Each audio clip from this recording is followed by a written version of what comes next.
There's a version of you that no longer exists, not because you chose to let it go, not because you outgrew it in the way people describe growth with intention, with awareness, with some quiet morning where everything clicked. It left differently. It left the way a light leaves a room when the power cuts out. One moment it was there, the next it simply wasn't. And the strange part, the part nobody talks about, is that from the outside it looked different. You still showed up, you still answered, you still smiled at the right moments and said the right things and held space for people who needed holding. The performance of being you continued perfectly, but inside, something had gone quiet in a way that felt less like peace and more like absence. You probably noticed it first in small ways. A conversation that would have once pulled you in completely now felt like something you were watching from a slight distance. Not disconnected enough to alarm anyone, not cold enough to name, just further away than before. Like you were present but not participating in the way you used to. Like there was a thin layer of glass between you and everything that used to reach you directly. And the most disorienting part wasn't the distance itself. It was that you didn't feel devastated by it. You expected to. You waited for the grief to crash in, for the panic of losing yourself to rise up and demand your attention, but it didn't come the way you thought it would. Instead, there was just this low, flat hum of unfamiliarity, a quiet that wasn't peaceful but wasn't painful either, just different, just altered. Just a version of your inner world that you didn't recognize yet, couldn't find your way back from. This is what happens after an empath is emotionally destroyed. Not the dramatic collapse people imagine, not the breakdown that announces itself loudly and demands to be addressed. The destruction is quieter than that. It moves through you slowly, and by the time you notice what it has changed, the change is already finished, already settled, already living in your body like it was always there. Because here's what people don't understand about empaths and emotional destruction. The world talks about it like it's a single event. Like there's a moment, one specific moment where something breaks and everything after is the aftermath.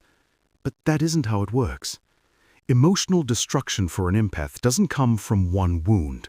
It comes from 1,000 small ones.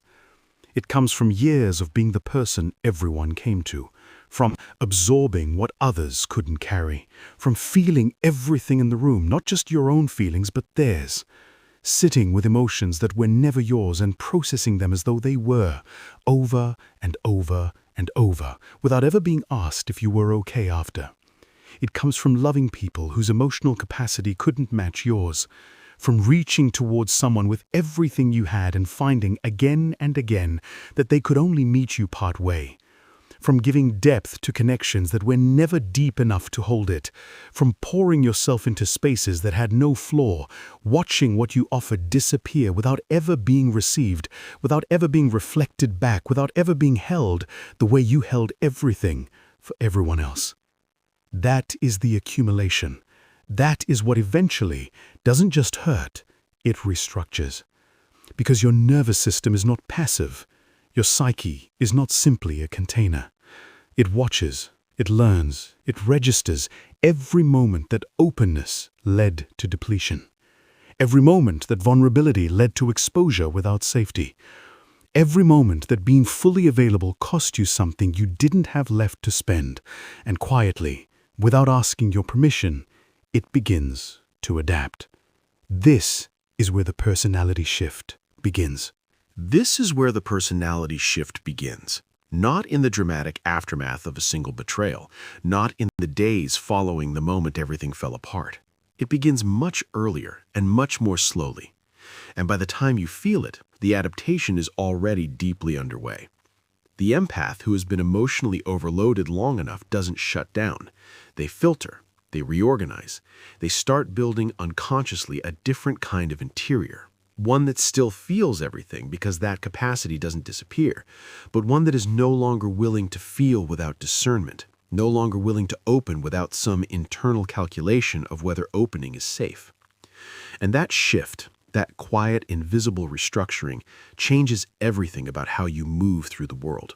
Not all at once, not obviously, but enough that people notice, enough that you notice, enough that you find yourself standing in conversations that would have once consumed you completely and feeling strangely separate from them, present but protected, engaged but unreachable in the way you once were. You are not broken. That is the first thing to understand. What you are experiencing is not damage. It is not the loss of who you are. It is the end of who you had to be in order to survive an environment that was never built to sustain you. The personality that is emerging now, the quieter one, the more contained one, the one that pauses where it used to rush in, that personality is not a lesser version of what came before. It is a more honest one, a more protected one that has learned through accumulated experience what the previous version hadn't yet accepted, that not every space deserves your depth, that not every connection can hold your weight, that being endlessly available was never the same as being truly seen. What happened to you was real. The exhaustion was real. The erosion was real. And this shift, this quiet, unsettling, disorienting personality change that has left you feeling like a stranger in your own emotional life, that is real too. But it is not the end of you. It is the beginning of a version of you that finally understands the cost of what you were giving away. The first thing people notice is that you've become harder to read. They won't always say it directly. They'll phrase it as concern.